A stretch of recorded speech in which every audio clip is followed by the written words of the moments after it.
2 মাসও ধৈর্য ধরতে পারলেন না? 2 মাসও ধৈর্য ধরতে পারলেন না? এত তাড়াতাড়ি দলের সাথে বেইমানি করে চলে গেলেন। আর বেইমানি করারও তো একটা সীমা থাকা উচিত। পার্টির সাথে বেইমানি না করে, যে পার্টিটা আপনাদের কাছে জন্মদাত্রী মা, আপনারা তো সরাসরি বিজেপি করছেন। এখন বিজেপি করবেন আর তৃণমূল বলবেন, এটা তো হতে পারে না। কারণ তৃণমূল কংগ্রেসের আদর্শ বিজেপি বিরোধী। মনে রাখবেন, আমাদের একটা আদর্শ আছে, আমাদের একটা নীতি আছে।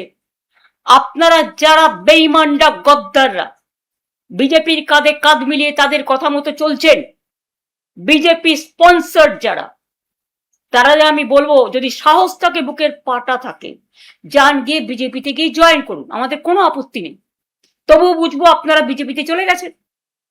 বিজেপিতে থেকে দল ভাঙার চক্রান্ত, ভাবেন কি যে আমি মরে গেছি? মমতা বন্দ্যোপাধ্যায় আজকে আরো বলেন যে বেইমানি করে লাগেজ নিয়ে বিজেপির কথায় দলত্যাগ। ভোটের আগে কোথায় ছিল বিদ্রোহ?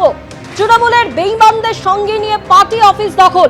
অন্যদিকে মমতা বন্দ্যোপাধ্যায়ের দীর্ঘদিনের সঙ্গী চন্দ্রিমা ভট্টাচার্য, তিনি আজকে সমস্ত পদ থেকে, দলের সমস্ত পদ থেকে পদত্যাগের কথা ঘোষণা করেছেন। তিনি মমতা বন্দ্যোপাধ্যায় বলেছেন সেই প্রসঙ্গে যে অনেকদিন ধরেই চন্দ্রিমা বলছিলেন যে পদত্যাগ করবেন, ওর ছেলে তো আগেই ওদের সঙ্গে হাত মিলিয়েছে।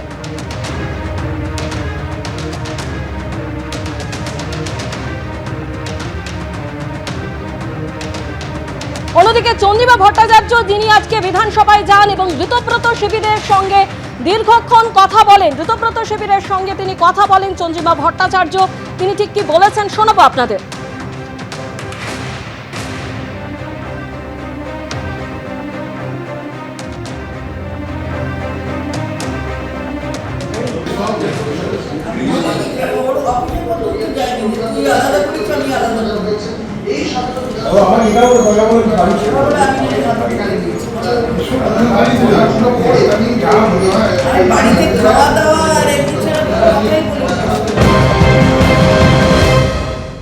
মমতা বন্দ্যোপাধ্যায় যেভাবে বলেছেন যে আমি তুলে দিলাম, এটা আমি বেদনা হতো। আমি কারুর হাতে কিছু তুলে দেবার আমার ক্ষমতাও নেই, তুলে দেব কি করে।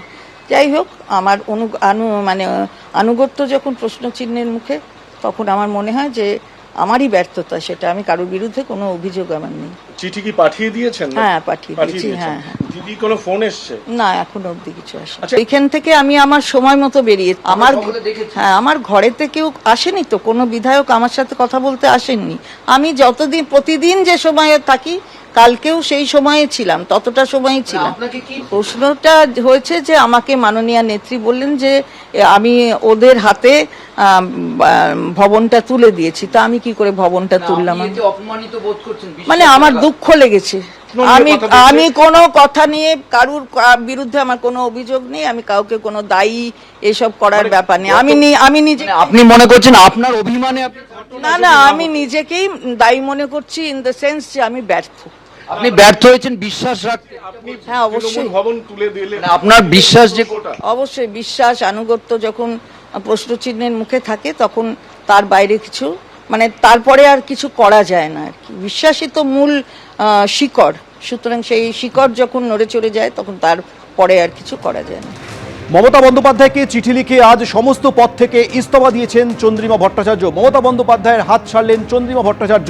কারণ হিসেবে তিনি ব্যাখ্যা করেছেন, তার মনে হয়েছে যে তার আনুগত্য, তার বিশ্বাসযোগ্যতা এই মুহূর্তে প্রশ্নের মুখে। তিনি বলেছেন, মমতা বন্দ্যোপাধ্যায় তাকে বলেছেন যে আপনি তৃণমূল ভবনকে ওদের হাতে তুলে দিলেন। এরপরই তার মনে হয়েছে যে তার আনুগত্য, বিশ্বাসযোগ্যতা একেবারে প্রশ্নের মুখে চলে এসেছে, তাই তিনি পদত্যাগ করেছেন। এরপরই তিনি সরাসরি চলে যান বিধানসভায়। সেখানে দেখা গেল ঋতব্রত শিবিরের সঙ্গে কথা বলতে। কালীঘাট তৃণমূল ছেড়ে একেবারে ঋতব্রত তৃণমূলে চন্দ্রিমা ভট্টাচার্য।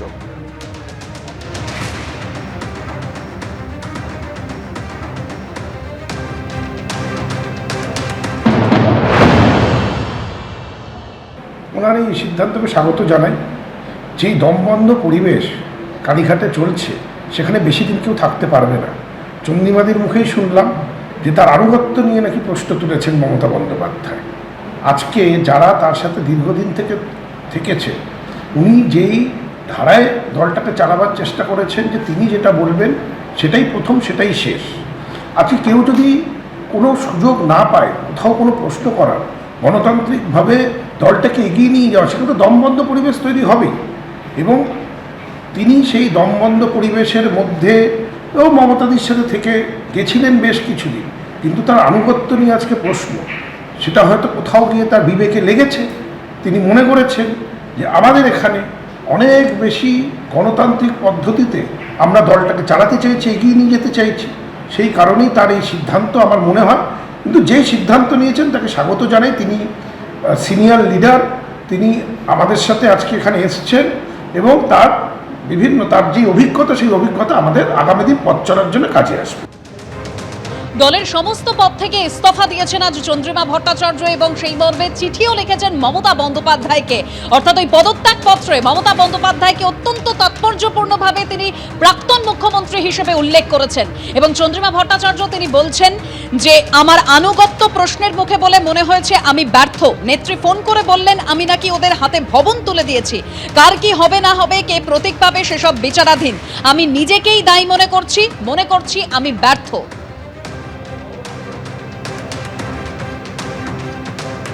মমতা বন্দ্যোপাধ্যায় তিনি আজকে যেদিন চন্দ্রিমা ভট্টাচার্য তিনি সমস্ত পদ থেকে ইস্তফা দিলেন, সেদিনই মমতা বন্দ্যোপাধ্যায় তিনি ফেসবুক লাইভে এসে সরব হয়েছেন এবং তিনি বলছেন বিজেপির সঙ্গে চক্রান্ত করে গদ্দারি করে সবাই দল ছাড়ছে।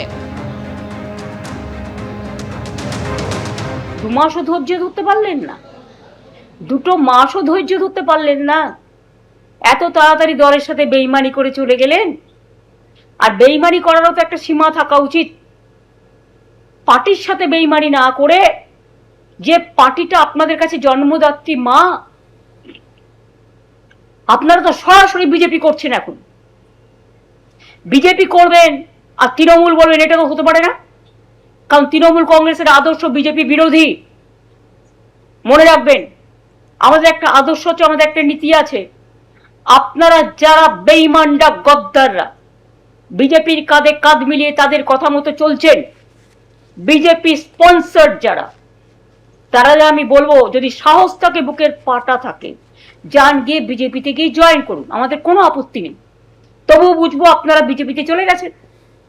বিজেপিতে থেকে দল ভাঙার চক্রান্ত, ভাবেন কি যে আমি মরে গেছি? এবিপি আনন্দ, এগিয়ে থাকে, এগিয়ে রাখে।